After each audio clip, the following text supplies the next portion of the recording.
সবাইকে আমন্ত্রণ জানাচ্ছি এনটিভির নিয়মিত আয়োজন মার্কেট ওয়াচে। দর্শক, আপনাদের সাথে আমি আছি হাসিফ হাসান। আমাদের সাথে আজকে স্টুডিওতে উপস্থিত আছেন মোহাম্মদ শফিকুল আলম, FCMA FCA।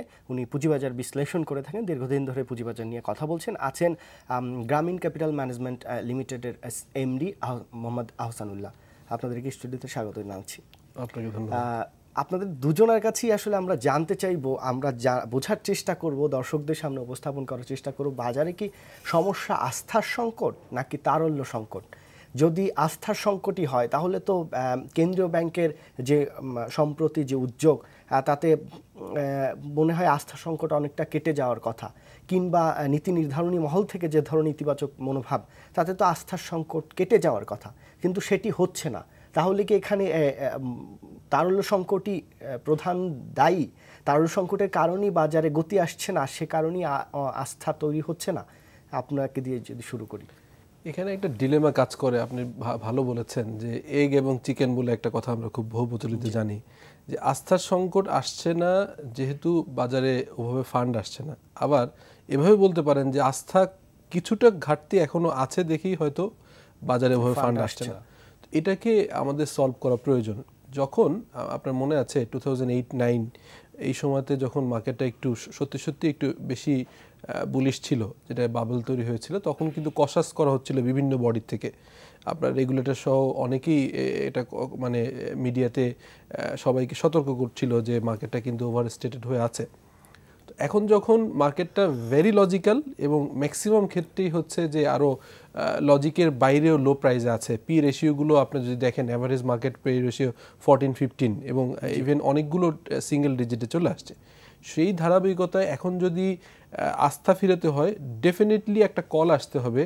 যারা রেগুলেটর সারা ওয়ার্ল্ডেই আছে, আমরা জানি যে অ্যাডভাইস করে থাকে, গভর্নমেন্টের থাকে, রেগুলেটরের পার্ট থেকে অ্যাডভাইজারি থাকে। অ্যাডভাইস কোনো পার্টিকুলার স্ক্রিপ্টের উপর আসবে না, অ্যাডভাইস আসবে যে market is a very vibrant পজিশনে আছে, আপনার এখানে অতি মূল্যায়িত নাই, অথবা এখানে এভাবে আসতে পারে যে this is a lucrative for investment. So এই ধরনের একটা মেসেজ আসলে হয়তো আমরা ফান্ডের কথা বলি, ফান্ড কিন্তু শেয়ার মার্কেটে নাই, স্টক মার্কেটে নেই, বাট অট ফান্ড কিন্তু আছে। আমরা জানি ব্যাংকিং চ্যানেলে আছে, ইন্ডিভিজুয়ালসদের কাছে আছে। আজকে 4-5% FDR ইন্টারেস্টে কেন মানুষ রাখবে? স্টক মার্কেটে তো আমরা দেখি যে 15-20-25 ইজিলি আমার ইল্ড আসছে ইয়েতে। তো সেই জায়গায় আমার একটা বলা যে একটা কল আসতে হবে। এখন সেটা কি খুব দেরি হয়ে যাচ্ছে কিনা, এটা নিয়ে আমাদের সন্দেহ আছে। জি, হাসানুল ভাই, আপনি দীর্ঘদিন ধরে পুঁজিবাজারে আছেন, মানে এই পুঁজিবাজারে যারা সংশ্লিষ্ট বেশিরভাগ মানুষই আপনাকে চিনে। আপনার অভিজ্ঞতা থেকে কি মনে হয় যে এই বাজারে এখন সমস্যাটা কোথায়, আস্থা নাকি তারল্য? ধন্যবাদ। আমি বললে দুটারই এখানে সমস্যা আছে। প্রথমে একটা বলি যে আস্থার সংকটটা কেন। আস্থার যে সংকট আছে এটা কেউ অস্বীকার করে না। হয়তো কিছুদিন আগে আপনি যেটা বললেন, সেন্ট্রাল ব্যাংক যে অল্টারনেটিভ মোডে যে ফান্ডের একটা সমাধান দিয়েছে, সেটা হয়তো আস্থার সংকট কিছুটা কাটার কথা ইনস্টিটিউশনাল লেভেল থেকে। আপনাকে এই সেন্ট্রাল ব্যাংকের ব্যাপারে একটু অ্যাড করি, যেটি হচ্ছে যে কয়েকটি ব্যাংক যাদের ওভার এক্সপোজার আছে, তাদের ম্যানেজমেন্ট, MD বা সংশ্লিষ্ট ব্যক্তিরা কেন্দ্রীয় ব্যাংকে গিয়েছে বা কেন্দ্রীয় ব্যাংক ডেকেছে। সম্প্রতি কেন্দ্রীয় ব্যাংক থেকে স্পষ্ট করে তাদেরকে বলা হয়েছে কোনো শেয়ার সেল হবে না, তোমার ওন পোর্টফোলিওতে হবে না, তোমার সাবসিডিয়ারি কোম্পানিতে হবে না, মার্চেন্ট ব্যাংক কোনো জায়গা থেকে তুমি শেয়ার সেল করবা না। কেন্দ্রীয় ব্যাংক এই কথা গত 7 বছরে কখনোই বলে নাই। গত 7 বছরে কেন্দ্রীয় ব্যাংক কিন্তু সব সময় বলেছে বিক্রি করো, বিক্রি করো, বিক্রি করো। এবং ওইখানের একজন মধ্যম পর্যায়ের একজন ব্যক্তি আছে যার নাম সবাই জানে ক্যাপিটাল মার্কেটে, যার জানার কথা না, তিনি MDদেরকে ডেকে মানে বলেছেন, ফোন দিয়ে বলেছেন এই মিয়া বিক্রি করেন শেয়ার, মানে যেটা বলার তার অধিকার নাই। কিন্তু সেই জায়গা থেকে এখন বলা হচ্ছে কোনো শেয়ার বিক্রি হবে না। মানে তারপরে সমস্যাটা কোথায়? ঠিকই আছে, কিন্তু আপনি দেখেন ড্যামেজটা কিন্তু এর আগে হয়ে গেছে। জি, যেই মেসেজটা এখন আসলো 1 সপ্তাহ আগে বা 10 দিন আগে, এই মেসেজটা আসার দরকার ছিল অ্যাটলিস্ট এই বছরের প্রথম দিক থেকে। তাহলে যে ইতিমধ্যে যে ড্যামেজগুলো হয়ে গেল, একটা ইনস্টিটিউশনাল লেভেলে ড্যামেজ হলো, সেটা হলো আস্থার একটা সংকটের ড্যামেজ হলো। যেহেতু জুলাই 21 তারিখে এক্সপোজারের একটা অ্যাডজাস্টমেন্টের বিষয়, সেটা প্রত্যেকটা ইনস্টিটিউশন চিন্তা করে, তাহলে এই জিনিসটা টাইমলি আসে নাই। এক নাম্বার 2 যে বিষয়টা হলো সেটা হলো যে কোনো জায়গা যখন ক্ষত হয়ে যায় ক্ষতটা আবার রিকভার করতে রিগেইন করতে একটু সময় নেবে, সুতরাং আমাদেরকে একটু সময় দিতে হবে। 2 নাম্বার 3 যে জিনিসটা হলো সেটা হলো যে সমস্ত কোম্পানির এখন ডিক্লারেশনগুলো আসতেছে আমরা দেখতেছি ডিক্লারেশন কিন্তু খারাপ না, ভালোই ডিক্লারেশন আছে, কিন্তু যখন তার রেকর্ড ডেটের পরে প্রাইস অ্যাডজাস্টমেন্ট হয় যেই লেভেলে সে ডিক্লারেশন দিল কিন্তু প্রাইস অ্যাডজাস্টমেন্ট তার চেয়ে বেশি হয়ে যাচ্ছে, ফলে দেখা গেল সেখানে কিন্তু আস্থার সংকট কিন্তু একটা থেকে যাচ্ছে। ওটার কারণেও যে আমি এখান থেকে ফর এক্সাম্পল 10 টাকা দিয়ে যে শেয়ারটা কিনলাম, যে ডিক্লারেশনটা হলো প্রাইস অ্যাডজাস্টমেন্ট হওয়ার কথা 9 টাকা লেভেলে, কিন্তু দেখা গেলো সেটা 8.5 টাকা অথবা 8 টাকা এই লেভেলে চলে আসলো। তার মানে এটাও কিন্তু আস্থা না আসার কারণের জন্য একটা কারণ এটাও দায়ী আমি মনে করি। তার মানে আমাদের যে বিষয়গুলো আসলো এখন আমাদের কি করতে হবে যে একটা হলো যে অল্টারনেটিভ সাজেশনগুলো দিয়েছে এক্সপোজারের ব্যাপারে সেটাকে বাস্তবায়ন করা, আরেকটা হলো কনসার্ন অথরিটির তরফ থেকে বা বিভিন্ন মহল থেকে যদি এই জিনিসটা দায়িত্বশীল মহল থেকে পাশাপাশি এই জিনিসটা বলে যে আমাদের এখনও অনেক স্টকের লাস্ট 2 or 3 ইয়ার্সের মধ্যে আমরা যদি দেখি অনেক ভালো লেভেলে আছে আমরা ইনভেস্ট করি। কারণ আমরা যদি এফডিআর চিন্তা করি এফডিআর অ্যাভারেজ রিটার্ন এখন কত, অ্যারাউন্ড 5 or 6%, কিন্তু আমরা যদি চিন্তা করি যে একটা company year ending for example June, তাহলে আমি যদি সেই শেয়ারটা ফর এক্সাম্পল যদি এপ্রিল অথবা মে মাসে যদি আমি পিক করি তাহলে এবং এটা যদি নেক্সট আরেকটা ইয়ারের জন্য আমরা যদি অপেক্ষা করি ফর এক্সাম্পল নেক্সট জুলাই পর্যন্ত, তাহলে এই 12, 13 বা 14 মাসে কিন্তু আমরা 2টা ডিক্লারেশন পাচ্ছি।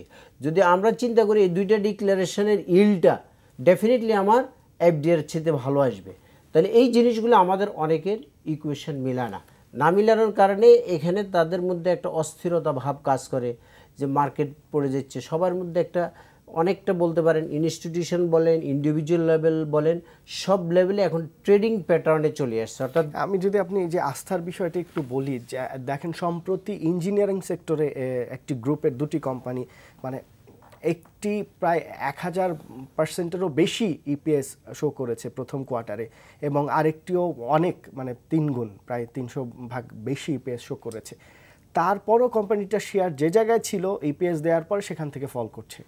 এখানে আবার এই কোম্পানিটির আমরা যেটি তথ্য যেগুলো দেখেছি যে কোম্পানিটির বিজনেস কিন্তু অনেক ভালো, মার্কেটের সবচেয়ে ভালো বিজনেস করছে, ইনস্টিটিউশনগুলো শেয়ার কিনেছিল, কিন্তু তারাও দেখছি যে যখন প্রাইস ফল করছে সাধারণ বিনিয়োগকারীরা যখন নতুন করে ঢুকেছে তারা কিন্তু প্রফিট পাচ্ছে না, বিক্রি করে দিচ্ছে।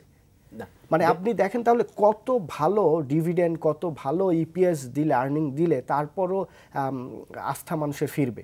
মানে এই অবস্থায় যদি বাজারে হয় তাহলে যে যারা আছে তারা কি করবে, কিংবা বাইরে যারা বসে আছেন সাইডলাইনে তারা কি নতুন বিনিয়োগ করবেন? না, এখানে এটা যেটা বললেন এটা অপ্রিয় সত্য কথাটা আপনি বললেন যেটা প্র্যাকটিক্যালি হচ্ছে, কিন্তু এখন এটার থেকে আমাদের উত্তরণের জন্য আমাদের একটু সময় দিতে হবে, সময় নিতে হবে। কত সময় দিতে হবে, সময় নিতে হবে, যেটার জন্য ওই যে আমি যেটা বললাম আমাদের একটু পেশেন্স একটু ধৈর্য আমাদের থাকতে হবে, দেখে শুনে আমাদেরকে অবশ্যই ইনভেস্টমেন্ট করতে হবে। আনন্দ ভাই যে কথাটি বললেন ধৈর্য ধরে, এটি হয়তো আপনিও বলবেন, কিন্তু সেই ধৈর্যটা কত সময়? আপনি যদি গত 6 বছর দেখেন প্রতিনিয়তই কিন্তু মানুষ পুঁজি হারাচ্ছে। যার ধরেন গত বছর পুঁজি সামান্য ছিল 10%, এখন সেখান থেকেও হয়তো 50% চলে গেছে। প্রতিনিয়তই কিন্তু সে পুঁজি হারাচ্ছে। আপনি যে দেখেন কয়েকটি শেয়ারের দাম বাড়ছে, ওই শেয়ারগুলো যারা ইনভেস্টমেন্ট করেছে তারা কিন্তু ধরে থাকলে ওই শেয়ারটা থেকে মুনাফা পাচ্ছে না। আবার যদি যে একজন পায় সে কিন্তু অন্য ওইটা বিক্রি অবশ্যই করবে, প্রফিট নেবে, প্রফিট নিয়ে অন্য 2টা শেয়ারে লোকসান করছে। আমি এখানে একটু সাপ্লিমেন্ট করি আপনাকে, বিষয়টা হলো কি কেন এই জিনিসটা হচ্ছে। উদাহরণ হিসেবে ধরি 10 টাকা দিয়ে একটা শেয়ার কিনলো একজন বিনিয়োগকারী, দেখলো যে কেনার পর হয়তো 11 টাকা হলো, পর একজন সে একটু আশা করলো যে আর একটু বাড়বে, না বেড়ে পরক্ষণে দেখা গেলো যে বিভিন্ন প্রেক্ষাপট কারণে মার্কেটের অবস্থার কারণে বা পলিসিগত কারণে হোক যে কোনো কারণে হোক এটা আস্তে আস্তে 8-9 টাকা 10 টাকা আসলো, 9 টাকা আসলো। যখন দেখলো যে এটা 8 টাকা দিয়ে চলে এসেছে তখন সে চিন্তা করে যে আমি যে শেয়ারটা 10 টাকায় কিনলাম এই 9 টাকা বিক্রি করলেও অ্যাটলিস্ট আমার লস 1 টাকা কম হতো, এখন 8 টাকা চলে এসেছে। তো ওই লেভেলটাও কিন্তু অনেক সময় কাজ করে। এই যে সেল প্রেশার বলেন অথবা প্যানিক, ওটাও কিন্তু একটা ধৈর্য না থাকার কারণে বা কন্টিনিউয়াস ফলের কারণে ওটাও কিন্তু একটা কাজ করে। আমরা আসলে স্টক মার্কেট বা পুঁজিবাজারকে স্ট্যান্ড অ্যালোন একটা পার্ট না দেখে যদি টোটাল একটা দেশের মানে গ্রস ইকোনমিক যে প্যারামিটার তার একটা অন্যতম প্রধান অঙ্গ হিসেবে দেখি, তাহলে দেখেন বাংলাদেশ অ্যাজ এ কান্ট্রি, আপনার যে বাংলাদেশের ল্যান্ডের আয়তন, সেখানে অলমোস্ট 16.5-17 কোটি লোকের বসবাস। আমি রিসেন্টলি গত সপ্তাহে ইউরোপের কয়েকটা কান্ট্রি ট্যুর করেছি আমার প্রয়োজনে। তো সেখানে দেখেন এক একটা কান্ট্রি আমাদের ল্যান্ড সাইজের ডাবল সাইজের বা 3 গুণ 4 গুণও আছে, বাট লোক সংখ্যা যদি বলেন ইটস এ 50 লাখ 70 লাখ, মানে 2 কোটি জনসংখ্যার বেশি সংখ্যা নাই। বাট বাংলাদেশে আজকে 16-17 কোটি লোকের বসবাস। দেখেন গ্লোবালি সমস্ত বড় জায়ান্ট কোম্পানিগুলো, মানে আমি এটা কনফিডেন্টলি বলছি যে বাংলাদেশে as a market very potential. এরকম স্বল্প আয়তনের দেশে এত লং ডেন্সিটি, এত ঘন বসতি যেখানে মার্কেট আছে, জি প্রথম। দ্বিতীয় হচ্ছে যে বাংলাদেশের ইয়াং জেনারেশন, একটা ডাটা আছে যে মোর দেন 50% পপুলেশন আমাদের কিন্তু 30-35 যারা একই ধারে ইনকাম করছেন বেশ ভালো। এখন কিন্তু আমি জানি যে লোকাল এবং এমএনসি কোম্পানিগুলোর পেমেন্ট খুবই ভালো, বিকজ রিয়েল প্রফেশনালদের বাজার দর আছে, সঙ্গে সঙ্গে তারা আবার কনজিউম করছে। So market is lucrative. কেন শেয়ার মার্কেট হচ্ছে না? আজকে দেখেন আমাদের রিটেল ইনভেস্টরদের আস্থার কথা বলছেন, সংকটের কথা বলছেন, এটা তো কোনোভাবেই হতো না যদি গভর্নমেন্টের পলিসি লেভেলে এরকম চিন্তা থাকতো যে আজকে দেখেন সবাই কিন্তু এখানে ব্রাঞ্চ করছে, ডাইরেক্ট কোম্পানি করছে, 100% এফডিআই বাংলাদেশে অ্যালাউড। এক সময় ছিল যে বাংলাদেশে কোনো ফরেন কোম্পানি যদি আসতে হয় লোকাল পার্টনারকে নেওয়াটা সাজেস্টেড ছিল। Technical know how and capital should be the foreign part, local থাকবে। বাট এখন দেখেন বাংলাদেশে যদি ডাটা নেন লাস্ট 10 ইয়ার্সে প্রচুর বিগ কোম্পানি তারা ডাইরেক্ট কোম্পানি করেছে, এফডিআই ডাইরেক্ট করেছে without any local joint venture. আচ্ছা, তারা যদি ডাইরেক্ট ইনভেস্ট করে এখান থেকে প্রফিট নিতে পারে, তাদের তাহলে কেন স্টক মার্কেটে লুক্রেটিভ করা যাচ্ছে না? বিকজ আজকে আমাদের মার্কেটে স্টক মার্কেট লিস্টেড এমন কোম্পানি আছে। আপনি একটা ইঞ্জিনিয়ারিংয়ের একটা কোম্পানির কথা বললেন, আমি হয়তো গেস করেছি যে ইঞ্জিনিয়ারিং সেক্টরে যদি আজকে বলেন রড সিমেন্ট যারা প্রডিউস করছে, কনস্ট্রাকশন ম্যাটেরিয়াল, তাদের মার্কেট তো হিউজ পটেনশিয়াল এবং মার্কেট সাইজ আছে। এবং এমন কোম্পানি আছে টোটাল মার্কেট ক্যাপিটালাইজেশনের, মার্কেট শেয়ারের 50%-40% হোল্ড করে। তাহলে সেই কোম্পানির ইপিএস কেন ভালো হবে না? আর সেই কোম্পানির টার্নওভার যে বাড়ছে এটা বিশ্বাসযোগ্য হবে না কেন? এটা বিশ্বাসযোগ্য হওয়া উচিত। আমার বিশ্বাস যে গভর্নমেন্ট লেভেল থেকে, পলিসি লেভেল থেকে আজকে বিওআই যদি রোড শো করতে পারে সারা ওয়ার্ল্ডে, যেখানে ডাইরেক্ট ইনভেস্টমেন্ট করেন, তাহলে security exchange commission, Dhaka stock exchange, আজকে মার্চেন্ট ব্যাংক অ্যাসোসিয়েশন যারা আছেন, ওনারা কেন গ্লোবালি সামিট করছেন না? কেন বাংলাদেশে ইনভাইট করছেন না যে ডাইরেক্ট ইনফ্রাস্ট্রাকচারে ইনভেস্ট করেন? দ্যাটস ফাইন, বাট শেয়ার মার্কেটের লিস্টেড কোম্পানিগুলোর ভিতরে বেস্ট কিছু কোম্পানির প্রোফাইল তুলে ধরে বলতে পারে যে এইসব কোম্পানির শেয়ারে ইনভেস্ট করেন, তাদের ক্যাপাসিটি বিল্ড আপে হেল্প করেন। সো এটা করতে পারলেই কিন্তু, এটা আমার মনে হয় যে সবচেয়ে জরুরি গভর্নমেন্ট থেকে এই ইনিশিয়েটিভটা নেওয়া, যাতে করে স্টক মার্কেটে আমি যেটা বলছিলাম যে চিকেন আর এগের যে ইস্যুটা, যে ছোট ইনভেস্টর আসলে কতটুকু সাপোর্ট দিতে পারে। ইনস্টিটিউট ইনভেস্টরদের আসতে হবে, গভর্নমেন্টের পলিসির মাধ্যমে স্টক মার্কেটে ভাইব্রেন্ট করার জন্য উদ্যোগ নিতে হবে। আদারওয়াইজ এই ছোট চেঞ্জ, এক্সপোজারের থেকে কাউকে এক্সক্লুশন দিলেন অথবা 1-to-1 কেস সলিউশন করলেন, that is not the solution. এখানে আরেকটা কথা একটু আমি বলতে চাই, সেটা হচ্ছে যে এক্সপোজারের যে ডেফিনেশন, এখানে যে বড় ভুলগুলো ছিল, স্পেশালি সারা ওয়ার্ল্ডে যেখানে এরকম ধরনের নাই, ওটাকে যদি ইমিডিয়েটলি করা যায় তাহলে হয়তো ইনস্টিটিউশনগুলোর কিছু ইনভেস্টেবল ফান্ড তৈরি হবে আর কি। এটা আমার একটা ধারণা। এখানে যদি আমি বলি যে সাধারণ বিনিয়োগকারীদের আস্থার কথাটি বললেন যে ভালো ইপিএস দেওয়ার পরও, ভালো ডিভিডেন্ড দেওয়ার পরও প্রাইস ফল করছে, আপনি যেটি বললেন যে আপনার ডিভিডেন্ড রেকর্ডের পর প্রাইস অ্যাডজাস্ট বেশি হচ্ছে, সেই জায়গাটায় কি দুই স্টক এক্সচেঞ্জ বা বিএসসিসির দায় নেই? আপনাকে বলে থাকি যে বিএসসিসি এবং ঢাকা স্টক এক্সচেঞ্জ বা চিটাগং স্টক এক্সচেঞ্জ আগের চেয়ে অনেক বেশি স্বচ্ছ, তারা অনেক বেশি কাজ করছেন। এখানে যারা মূল দায়িত্বে আছেন তারা বাজার নিয়ে অনেক বেশি ভাবছেন, এটি সত্য। কিন্তু নিচে কিছু কর্মকর্তা আছেন যাদের আচরণ দেখলে মনে হয় যেন বিনিয়োগকারীদের এই বাজার থেকে বের করে দিতে পারলেই বাঁচা যায়। গত 1 মাস 2 মাসের বাজার যদি দেখেন, পৃথিবীর সবাই এক বাক্যে স্বীকার করবে এটি, মানে এখানে পুঁজি সবাই হারাচ্ছেন। এটি অস্বাভাবিক। এখানে মির্জা আজিজ থেকে শুরু করে দেশের সব অর্থনীতিবিদরা আমাদের এই প্রোগ্রামে এসে বলেছেন যে এটি আসলে অস্বাভাবিক বাজার, এইভাবে পতনের কোনো কারণ নেই। কিন্তু গতকালকে আমরা দেখি যে একটি কোম্পানির শেয়ারের দাম বেড়েছে। আমি যদি নাম বলে থাকি, ছোট একটি কোম্পানি প্রাইম লাইফ, আমি যদি ভুল না করে থাকি, এই কোম্পানিটির দাম বেড়েছে। আজকে ডিএসসির ওয়েবসাইটে নিউজ দেখলাম যে ডিএসসি কোম্পানি জানিয়েছে যে এটির দাম বাড়ার কোনো প্রাইস সেন্সিটিভ ইনফরমেশন নেই। তাহলে এই যে তথ্যটা দিল, এই তথ্যটা দিয়ে ডিএসসি কি প্রমাণ করতে চায়? এখানে আমি বলে রাখি, আমি ডিএসসির বোর্ড অফ ডিরেক্টরদের সাথে আমি কথা বলেছি ব্যক্তিগতভাবে। হ্যাঁ, তারা কিন্তু এই বিষয়টি নিয়ে, বাজারের এই অবস্থা নিয়ে তারা কনসার্ন। যারা সবশেষ যিনি এমডি ছিলেন তিনিও বাজারের জন্য অনেক চেষ্টা করেছেন, এখন বিএসসিসিতে গেছেন। বিএসসিসির যারা কমিশনার আছেন, চেয়ারম্যান আছেন, তারা অনেক চেষ্টা করছেন কিভাবে বাজারকে ঠিক করা যায়, কিন্তু এই বিষয়গুলো হচ্ছে। আবার অন্য একটি তথ্য যদি আপনাদের দুজনকে দিতে চাই, যে অনেকে দীর্ঘমেয়াদে শেয়ার কিনে রাখেন, দেখা যায় যে ওন পোর্টফোলিওতে কিনে রাখেন হিউজ পরিমাণ। 1 বছর পরে যখন ওই শেয়ারটার দাম বাড়ে, 6 মাস পরে যখন দাম বাড়ে যৌক্তিক কারণে, তখন কিন্তু এই ডিএসসি থেকেই তদন্ত হয়, সেই তদন্তটা বিএসসিসিতে পাঠানো হয়। বিএসসিসি তখন তদন্ত করে, যে বেশি শেয়ার কিনেছে সে দীর্ঘমেয়াদে কিনলেও তার নাম সবার আগে আসে।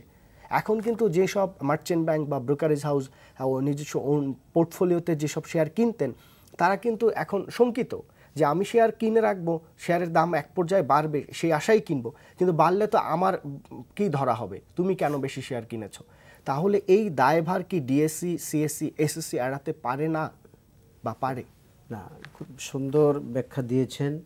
একটা হলো, যখন যে স্টেপগুলা নেওয়া দরকার মার্কেটের স্বার্থে, সেটা বিবেচনা করা উচিত রেগুলেটরকে বা মানে স্টক এক্সচেঞ্জকে।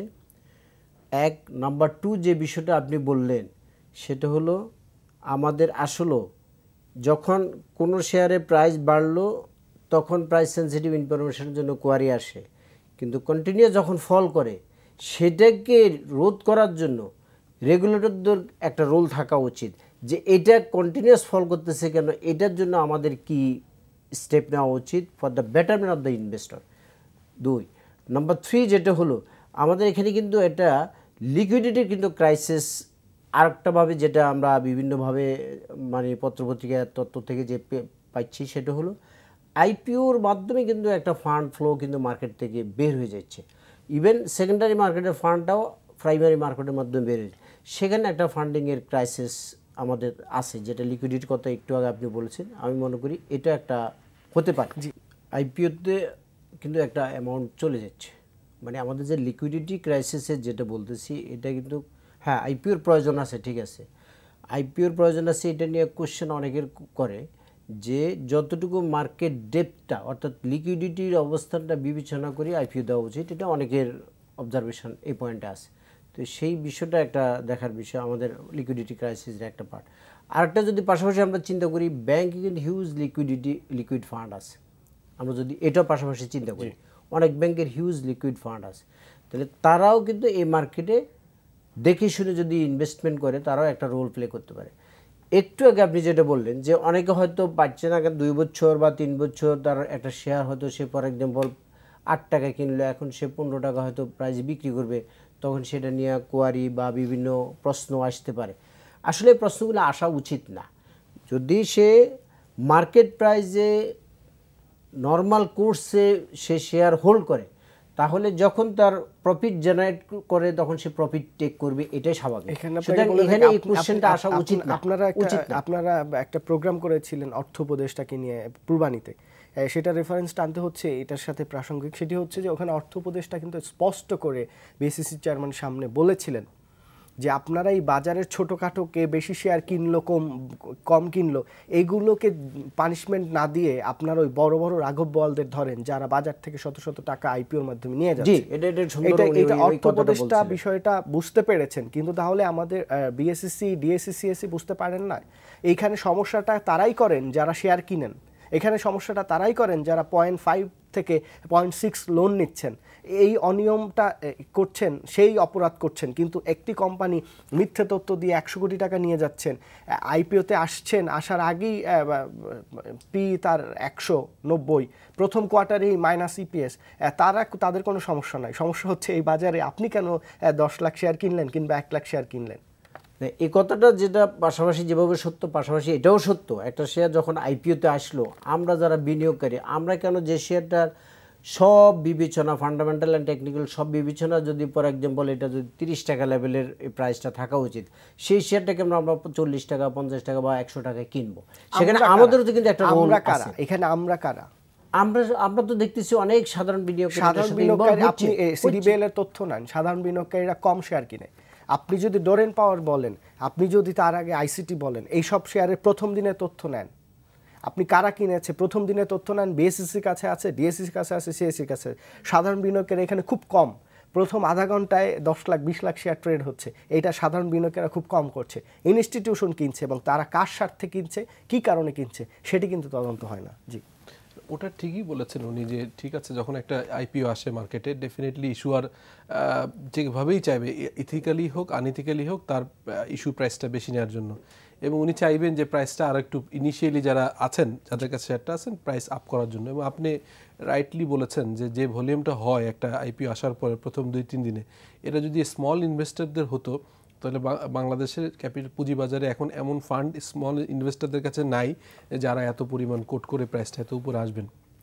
সমস্যা কোথায় হয়, প্রথম 2-3 দিন যখন প্রাইসটা আপ করে ফেলতে পারেন টেকনিক্যালি, তখন স্মল ইনভেস্টররা ঢোকা শুরু করেন এবং তখনই কিন্তু ওনাদের শেয়ারটা অফলোড করার সুযোগ পান না এবং লস রিকার করেন। তো এই ধরনের ঘটনা কিন্তু লাস্ট 2-3 ইয়ার্সে রিপিটেডলি ঘটেছে, বাট সচেতনতা কিন্তু আসেনি। এখানে ইন্ডিভিজুয়ালের মানে সম্পৃক্ততা খুব কম।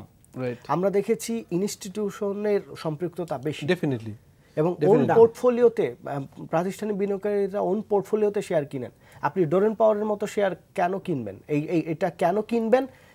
স্বাভাবিক এটা বেচাকেনা হবে, কিন্তু আপনি এই পিতে 80-90 পিতে আপনি কেন কিনবেন একটি প্রাতিষ্ঠানিক বিনিয়োগকারী হয়ে? সেই প্রশ্নটার উত্তরটা দেন। এবং আপনার এরাই আবার বিভিন্ন জায়গায় যে বলছেন যে এখানে সাধারণ বিনিয়োগকারীরা কিনছে না। এখন প্রশ্ন যেটা আপনি উঠেছেন, ইনস্টিটিউশন যদি কিনে, তাহলে ইনস্টিটিউশন এটার কনসিকুয়েন্স তাদেরকে নিতে হবে, অর্থাৎ তারা প্রফিট হলে প্রফিট নিতে পারে, লস হলে তাদেরকে লস করতে হবে, যাচ্ছে সাধারণ বিনিয়োগকারীদের মাথায়। কিন্তু প্রশ্ন হলো এখানে সাধারণ বিনিয়োগকারী যখন আমি বুঝতে পারলাম যে এইটার এই প্রাইসটা জাস্টিফাইড না, এটা আর্টিফিশিয়ালি যে কোনো ভাবে বাড়াইতেছে, তাহলে আমাদেরকে তো অফ থাকা উচিত অ্যাটলিস্ট। তাহলে তারা যদি মুভমেন্ট করে, কতটুকু করবে, কয়দিন করবে, এক পর্যায়ে এটা অবশ্যই শিথিল হবে। আমরা এরকম অতীতে অনেক শেয়ারের প্রাইস দেখেছি। একটি কারণ আছে, আপনি যখন কোনো কোম্পানি 1100% বেশি ইপিএস দেয়, তারপরে সেই শেয়ারটা ফল করে 20%, তখন এই নেগেটিভ ইপিএস যেটা দিচ্ছে সেটি কিনবে। কারণ আমি ভালো শেয়ার কিনলে তো কোনো লাভ নেই। এইখানে বাজারে আপনি যদি অলিম্পিক, আপনি যদি স্কয়ার ফার্মা ছাড়া আপনি বড় কোনো পেইড আপের একটি কোম্পানি দেখান যেটি প্রাইস সাস্টেইন করছে না, করছে না। অনেকগুলো সাস্টেইন করতেছে, কিন্তু যেটা সাস্টেইন করার মতো মানে ফান্ডামেন্টাল সাপোর্ট করে না, ওগুলোর হিসাবটা আলাদা। আপনি যদি জিপির প্রাইসও তো ফল করছে, আপনি স্কয়ার ফার্মা, অলিম্পিক ছাড়া বড় পেইড আপের কোনো শেয়ারের প্রাইস হচ্ছে না। তো সাধারণ বিনিয়োগকারীরা যদি বেঁচে থাকতে চায়, মানে বেঁচে থাকা বলতে যদি তাদের পুঁজি বাঁচাতে চায়, তাহলে তো সে ছোট শেয়ারে যাবেই, এবং সে যাচ্ছে, কিছুতে প্রফিট পাচ্ছে, কিছু পাচ্ছে না। আবার প্রাতিষ্ঠানিক বিনিয়োগকারীদের সম্পৃক্ততা এখন ছোট শেয়ারে সবচেয়ে বেশি। এবং আপনি রাইটলি বলেছেন, আমরা যখন এই আইনে বা একটা যখন পিএসআই কথাটা আসছে, যেটা হচ্ছে আপনাকে আপনার প্রাইস সেনসিটিভ ইনফরমেশন দিতে হবে, এই প্র্যাকটিসটা এবং এটার সংজ্ঞা নিয়ে একটু যদিও সবাই জানে, আমি একটু বলতে চাই, সেটা হচ্ছে যে প্রাইস সেনসিটিভ ইনফরমেশন মানে হচ্ছে একটা কোম্পানির বিওডি অথবা টপ ম্যানেজমেন্টের এমন কোনো নিউজ যেটা হচ্ছে মার্কেটে ইম্প্যাক্ট ফেলতে পারে, সেটা জানাচ্ছে কিনা। লেটস সে কোনো একটা কোম্পানির শেয়ারটা একটু বেশি বেড়ে গেছে 2 দিন বা 3 দিন বা 4 দিন পরে, সঙ্গে সঙ্গে ডিএসসি বা সিএসসি থেকে একটা আসলো যে কোনো প্রাইস সেনসিটিভ ইনফরমেশন আছে কিনা। আচ্ছা, এটা যখন জানতে চাইলো, কোম্পানি অ্যাজ ইউজুয়াল বললো যে আমরা এটা, ম্যানেজমেন্ট বললো যে না, এরকম কোনো ডাটা নেই। তারপরে এটা ওয়েবসাইটে আসে, তখন কি হয়, স্বাভাবিকভাবে বাধাগ্রস্ত হয়, ইনভেস্টরদের মাথায় কাজ করে ডেফিনেটলি রেগুলেটর যখন কশাস যে এটা প্রাইস ওভার স্টেটেড হচ্ছে কিনা, তাহলে সিমিলারলি বলেন, তাহলে যখন জানালো, সিমিলারলি যখন একটা স্টকের নতুন আইপিওতে আসলো, আসার পর ধরেন এটাকে প্রিমিয়াম সহ 60 টাকায় ফিক্স হলো বা 50 টাকায় ফিক্স হলো, এবং প্রথম 3 দিনের পরে ট্রেডে এটা 100 টাকায় গেল, লেটসে 100 টাকা যাওয়ার পরে গ্র্যাজুয়ালি 3 দিন পরার পরে কেন ঢাকা স্টক এক্সচেঞ্জ এবং চিটাগাং স্টক এক্সচেঞ্জ বলছে না যে এমন কোনো প্রাইস সেন্সিটিভ ইনফরমেশন আছে কিনা যার ফলে একটা ইনিশিয়াল আসা আইপিও 7 দিনের ভিতরে প্রাইস গ্র্যাজুয়ালি পড়ে, এবং কখনো কখনো দেখা যাচ্ছে initial issue price with the premium তার থেকে কমে যাচ্ছে, পার ভ্যালুর কাছাকাছি আসছে। রিজন টেক্সটাইল বলেন সম্ভবত 25 টাকা এসেছে, আমি যদি ভুল না করে থাকি, সেটি 11 টাকা এখন। রাইট। তো এখানে কেন তখন বারবার করে, আমার মনে হয় এখানে আরো কষাস বেশি হওয়া উচিত ছিল, একাধিকবার জানতে চাওয়া দরকার ছিল যে এমন কোনো ঘটনা ঘটেছে কিনা যার পরিপ্রেক্ষিতে ইস্যু প্রাইসের থেকে কারেন্ট মার্কেট প্রাইস পড়ে গেছে, এরকম কোনো প্রাইস সেন্সিটিভ ইনফরমেশন আছে কিনা যার ফলে ইনভেস্টমেন্ট। এই ক্ষেত্রে একটা প্রস্তাবনা থাকতে পারে, যেটা অনেক আগেও এই বিষয়টা নিয়ে আলোচনা হয়েছে, বাইব্যাক সিস্টেমটা কোম্পানির থেকে কনসার্ন ইস্যুয়ার যদি মানে এরকম পলিসিটা যদি আমাদের রেগুলেটর যদি চিন্তা করে যে এই সমস্ত শেয়ার যেগুলো ড্রাফটিগুলি হয়তো ফর এক্সাম্পল 60 টাকা তার প্রিমিয়াম সহ প্রাইসটা ফিক্স হলো, কিছুদিন পর দেখা গেলো যে এই প্রাইসটা হয়তো 30 টাকা বা 25 টাকা অথবা তার অ্যারাউন্ডে মুভ করতেছে, তাহলে সেই ক্ষেত্রে বাইব্যাকের যে কথাটা কিছুদিন আগেও কিন্তু এই বিষয়টা এসেছিল যে তখন ইস্যুয়ারের তরফ থেকে বাইব্যাকের কোনো সিস্টেম ইন্ট্রোডিউস করা যায় কিনা, তাহলে ড্রাফটিক্যালি যেগুলো ফল করতেছে বা যে ইপিএসটা দিয়ে মার্কেটে এই প্রাইসটাকে হয়তো ধরে রেখেছিল, কিন্তু পরবর্তী যখন দেখা গেলো যে তার ইপিএস আসলো পরের কোয়ার্টারে,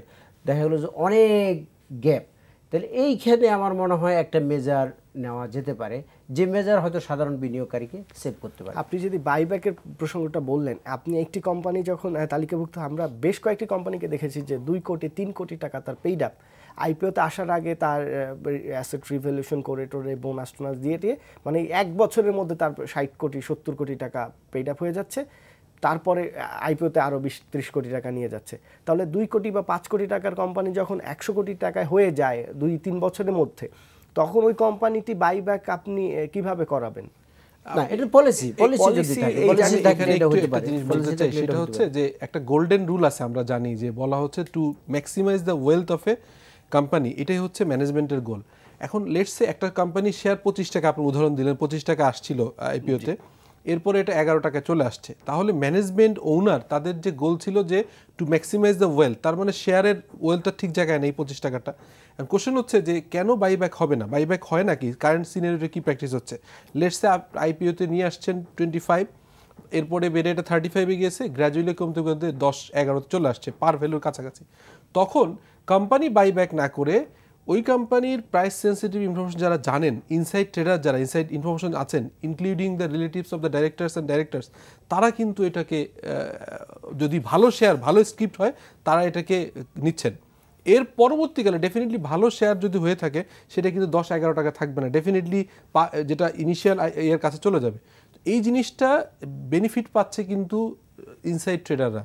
বাট ইনসাইড ট্রেডিংয়ের রুল আছে এবং বাইব্যাকটা ইমিডিয়েটলি দরকার, এবং এটা এভাবেই দরকার যে ইনিশিয়াল প্রাইসের থেকে 5-10% যখনই পড়বে company must have to, because সারা ওয়ার্ল্ডে রেকর্ড আছে, ট্রেজারি স্টক বলা হয় যে আপনি নিজে ইস্যুয়ার, আপনার যখনই প্রাইস আপনি কিনে রাখবেন, তাহলে হবে কি আপনার যে গোল্ডেন রুলে বলে যে আপনার শেয়ারের প্রাইসটা ফল করতে দেওয়া হবে না। আজকে ওনাররা বিওডি ম্যানেজমেন্ট বদার করছে না, তার এনএভি আছে, কোনো একটা কোম্পানি এনএভি আছে 15 টাকা, কোনো একটা কোম্পানি এনএভি আছে 20 টাকা, সেই শেয়ারের দাম 8 টাকা 9 টাকা আছে। আমরা অনেক ব্যাংক দেখেছি, আপনি অ্যানালাইসিস করে দেখেন যে এনএভির থেকে অর্ধেক দামে হচ্ছে মার্কেট প্রাইস আছে।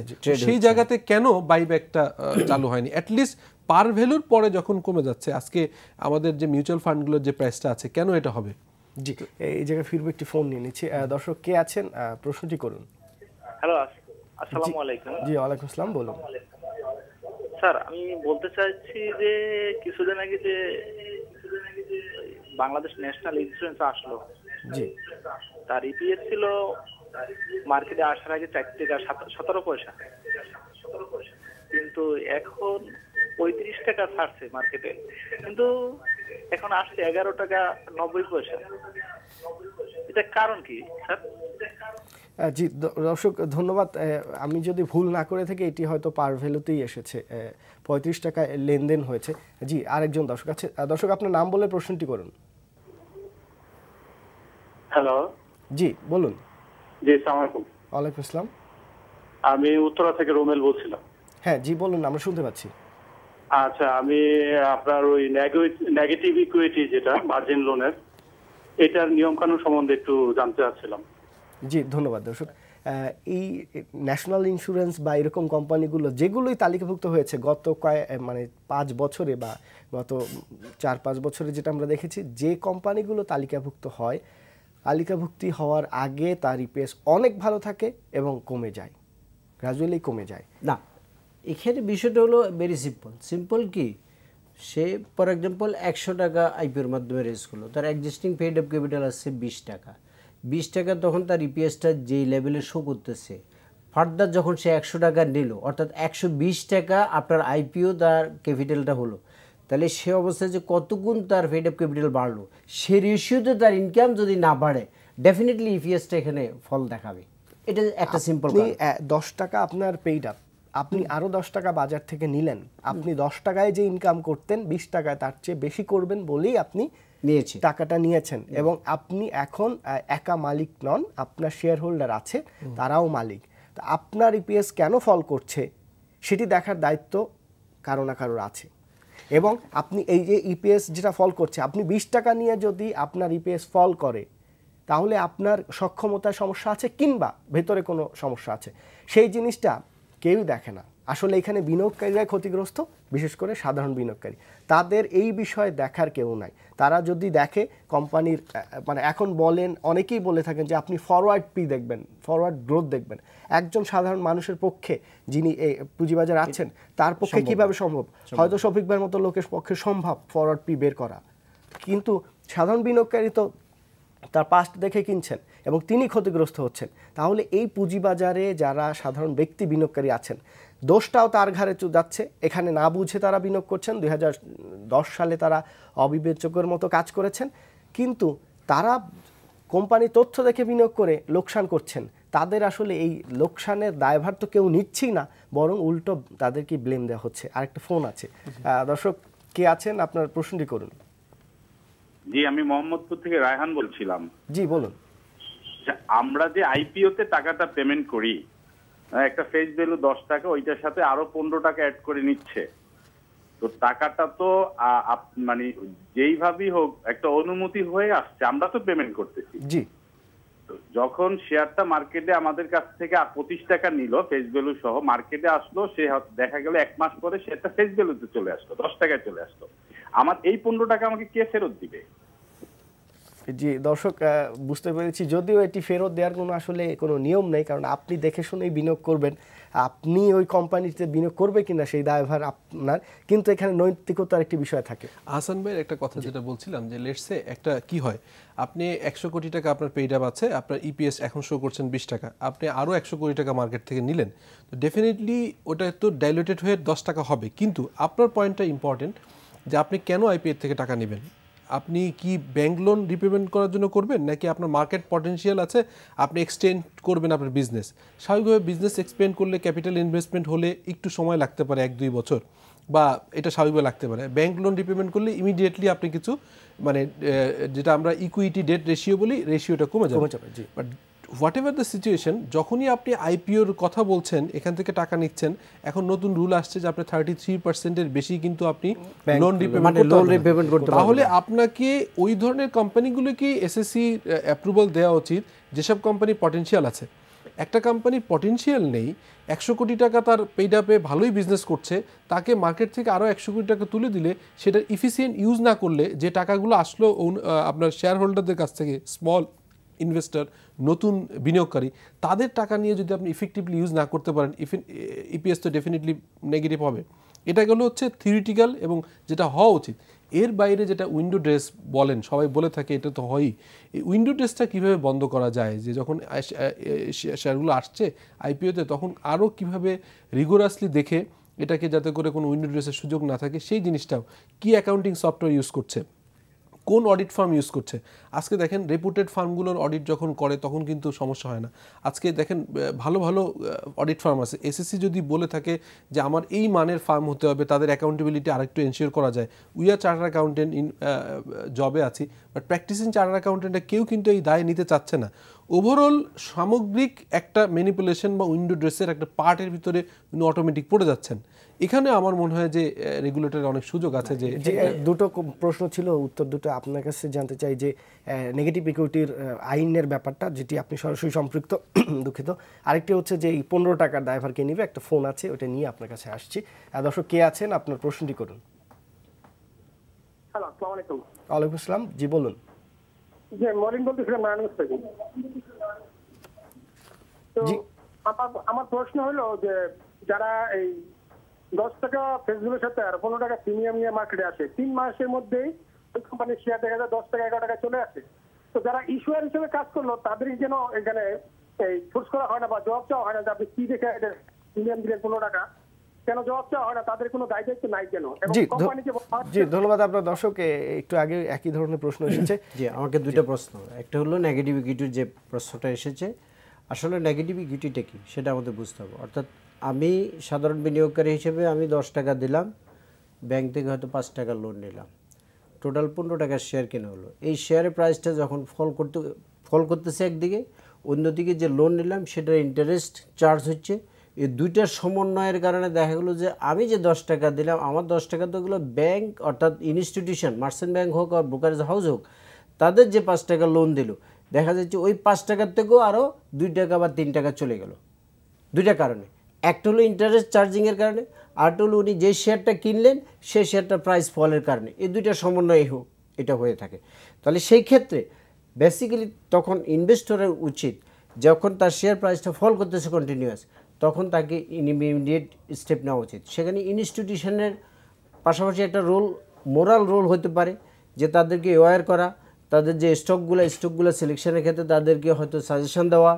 কারণ আলটিমেটলি যেহেতু তারাও তাদের ফিনান্সিয়াল পার্টনার, ইনস্টিটিউশনটাও কিন্তু কাস্টমারের একটা ফিনান্সিয়াল পার্টনার হয়ে যাচ্ছে, সেই হিসেবে যে ইনস্টিটিউশনগুলোর সেখানে রোল আছে।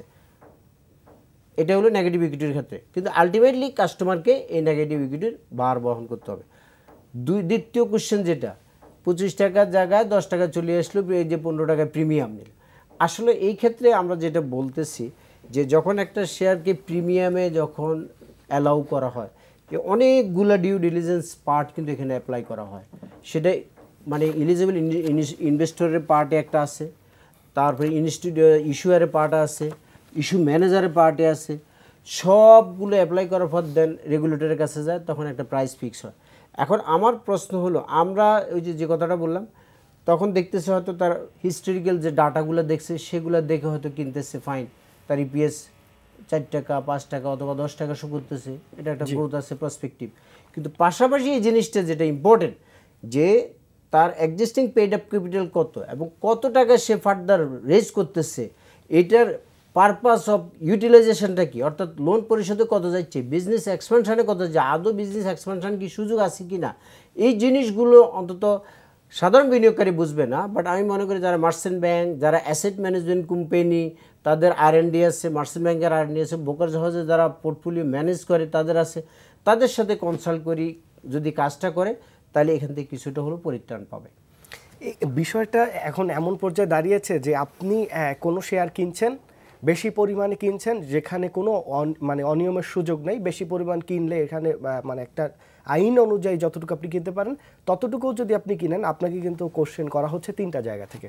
ডিএসসি সবার আগে করছে, তারপরে সিএসসি গতানুগতিকভাবে ডিএসসি করছে, এই কারণে করছে, আর তারপরে ফাইনাল বিএসসি কোশ্চেন করছে এবং তাকে ডাকা হচ্ছে, তার জবাব নেওয়া হচ্ছে, মৌখিক লিখিত সবভাবে নেওয়া হচ্ছে।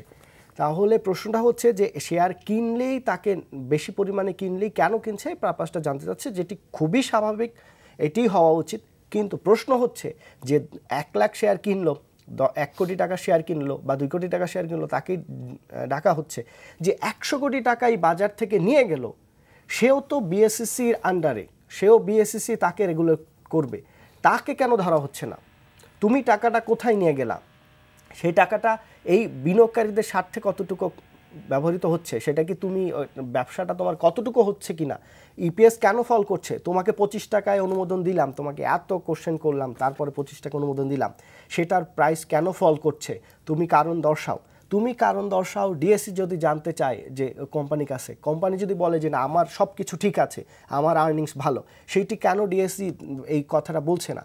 তাহলে এইখানে বিষয়টা এমন হচ্ছে যে এখানে বড় বড় যারা আছেন তারা ব্যাংকের মতো লুটেপুটে নিয়ে যাবেন, আর যারা যারা ছোট ছোট, আপনি ব্যক্তিগত 1 লাখ টাকা লোন নেবেন, আপনাকে ব্যাংক দিবে না, কিন্তু আপনি 500 কোটি টাকা লোন নেবেন, আপনাকে দিয়ে দিবে।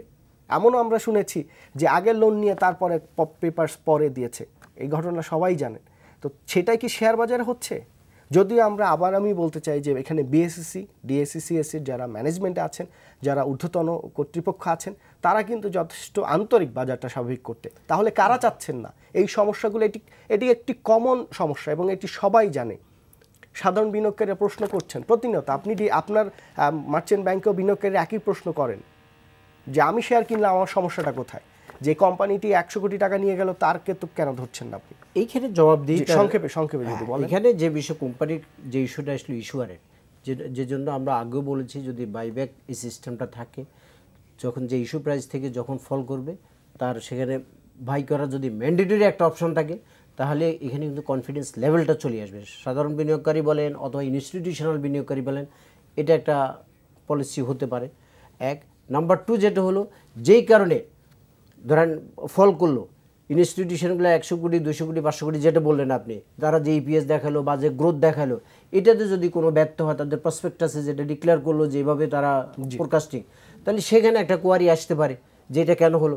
সেই ক্ষেত্রে যদি আপনি যে কথাটা বললেন, রেগুলেটর এসএসসি হোক, স্টক এক্সচেঞ্জ হোক, যেটা হোক, যার জায়গার থেকে সেখানে যদি ওই ক্ষেত্রে একটু রোল প্লে করে, তাহলে সেখানেও কিন্তু আস্থার একটা পরিবেশ সৃষ্টি হবে।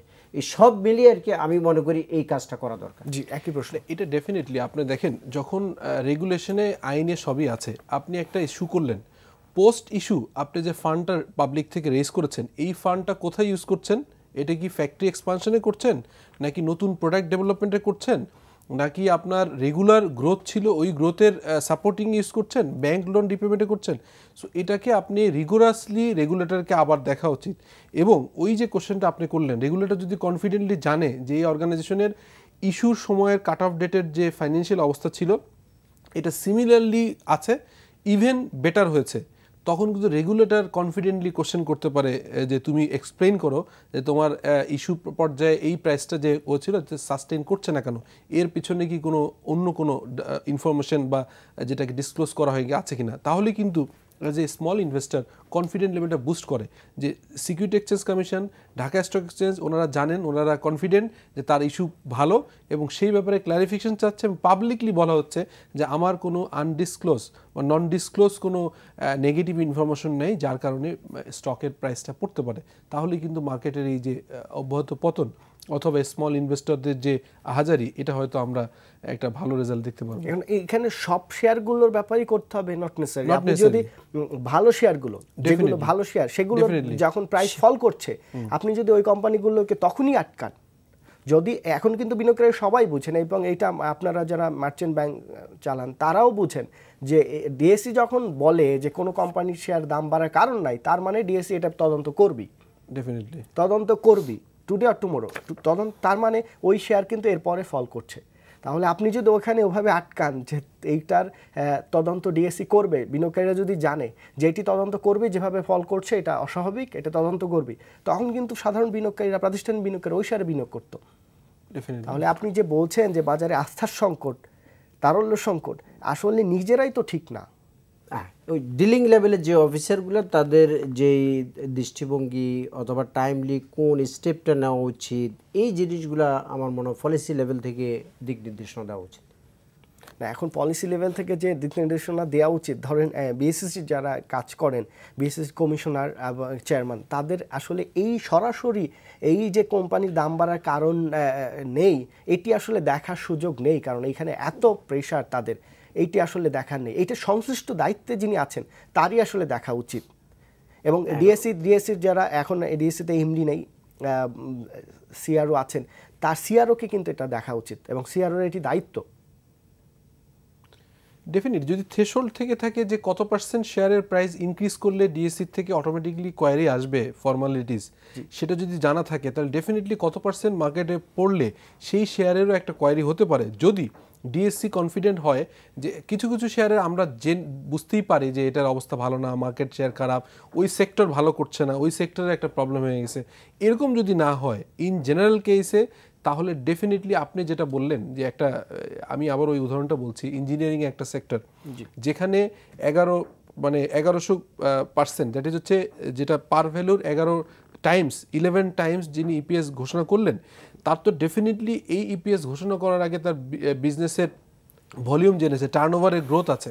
সো এই জিনিসগুলো যে ডিএসসি থেকে তখন কোশ্চেন করা হতো যে আপনার এই যে ডিক্লারেশন দিয়েছেন এটা কতটুকু ঠিক আছে, এবং অডিটর থেকে প্রয়োজনে ডিউ ডিলিজেন্স চাওয়া, তাহলে কি হতো, কনফিডেন্ট গ্রো করতো যে না এটা ডিএসসি প্রপারলি স্টেপ নিয়েছে এবং ইস্যুয়ার এখানে রেসপন্স করেছে এবং এখানে কোনো হাইড ইনফরমেশন নাই, তাহলে কিন্তু এই যে শেয়ারটা পড়ছিল এই সিনেট আসতো না। কারণ একটা ভালো শেয়ারের মার্কেটে যদি প্রাইস প্রিভেল না করে, this is a bad message for the আমরা যদি একদম শেষ পর্যায়ে আসি, আমরা যদি দেখি ফার্মাসিউটিক্যাল সেক্টরের গ্রোথ হিউজ, আমরা সিমেন্ট সেক্টরে বাংলাদেশে এখন প্রচুর সিমেন্ট ইউজ হচ্ছে, আমরা ইঞ্জিনিয়ারিং সেক্টরে যদি দেখি, এইসব সেক্টরের যদি ভালো কোম্পানিগুলোর প্রাইস ফল করে, তাহলে আপনি কোন সেক্টরে বিনিয়োগ করবেন? ব্যাংকিং সেক্টরের সমস্যা হচ্ছে হিউজ পেইড আপ, অনেক শেয়ার, এখানে বিনিয়োগ তেমন হচ্ছে না, প্রাতিষ্ঠানিক বিনিয়োগকারীরা তেমন করছে না।